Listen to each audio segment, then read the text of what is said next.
Thrissur Amala jubilee mission ആശുപത്രികളിലെ നഴ്സുമാരോട് വഞ്ചന തുടർന്ന് സർക്കാർ. ശമ്പള വർധനവുമായി ബന്ധപ്പെട്ട് കഴിഞ്ഞ ദിവസം നടന്ന മന്ത്രിതല ചർച്ചയും പരാജയപ്പെട്ടതോടെ സമരം ശക്തമാക്കാനൊരുങ്ങുകയാണ് നഴ്സുമാർ. അനുകൂലമായി നടപടി ഉണ്ടായില്ലെങ്കിൽ മരണം വരെ സമരമെന്ന് സ്വകാര്യ മേഖലയിലെ നഴ്സുമാരുടെ സംഘടനയായ UNA പറയുന്നു. ശമ്പള വർധനവുമായി ബന്ധപ്പെട്ട് സർക്കാരിന്റെയും ആശുപത്രി മാനേജ്മെന്റുകളുടെയും നേതൃത്വത്തിൽ കഴിഞ്ഞ ദിവസം നടന്ന ചർച്ചയും സർക്കാർ അവഗണിച്ചു.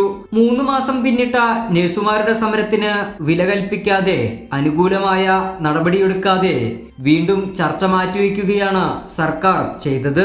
മിനിമം വേതന നിയമം സർക്കാർ പാസാക്കിയാൽ മാത്രമേ വേതനം വർദ്ധിപ്പിക്കൂ എന്ന നിലപാടാണ് മാനേജ്മെന്റ് സ്വീകരിച്ചത്. എന്നാൽ സർക്കാർ ആകട്ടെ ഇതിനു തയ്യാറാകാതെ ഒഴിഞ്ഞുമാറുകയാണ്.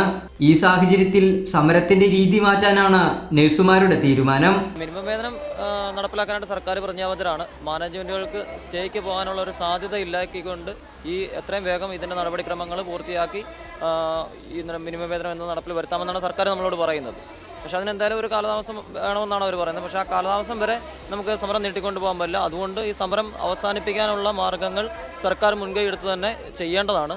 സർക്കാരിന് ഇത്തരത്തിലുള്ള നിലപാടുകൾ എടുക്കാൻ തക്കതായ ആർജവം സർക്കാരിന് അധികാര പരിധി ഉണ്ട് എന്നുള്ളത് ഞങ്ങൾക്ക് 100% ഉറപ്പാണ്. ഇപ്പോൾ സർക്കാർ ആർജവം കാണിക്കണം, ഈ സമരം അവസാനിപ്പിക്കാൻ വേണ്ട നടപടികൾ കൈക്കൊള്ളണം. എന്തായാലും സമരം കടുപ്പിക്കാൻ തന്നെയാണ് ഞങ്ങളുടെ തീരുമാനം. UDF അധികാരത്തിൽ വന്നാൽ ശമ്പളം വർദ്ധിപ്പിക്കാനുള്ള നടപടി സ്വീകരിക്കുമെന്നാണ് കോൺഗ്രസ് നേതാക്കൾ തെരഞ്ഞെടുപ്പിന് മുന്നേ സമരക്കാർക്ക് നൽകിയ ഉറപ്പ്. എന്നാൽ UDF അധികാരത്തിൽ വന്നതിനു പിന്നാലെ സമരക്കാരെ സർക്കാർ തിരിഞ്ഞു നോക്കിയില്ല. സമരം ശക്തമാക്കിയതോടെ ചർച്ചകൾ നടത്താൻ സർക്കാർ നിർബന്ധിതരായി.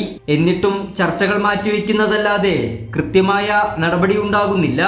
അവഗണന തുടരുന്നതിനാൽ തന്നെ സമരം ശക്തമാക്കാനാണ് നഴ്സുമാരുടെ തീരുമാനം. UNAയുടെ നേതൃത്വത്തിൽ വരുന്ന ദിവസങ്ങളിൽ യോഗം ചേർന്ന് സമരരീതി തീരുമാനിക്കും. കൈരളി ന്യൂസ്, തൃശൂർ.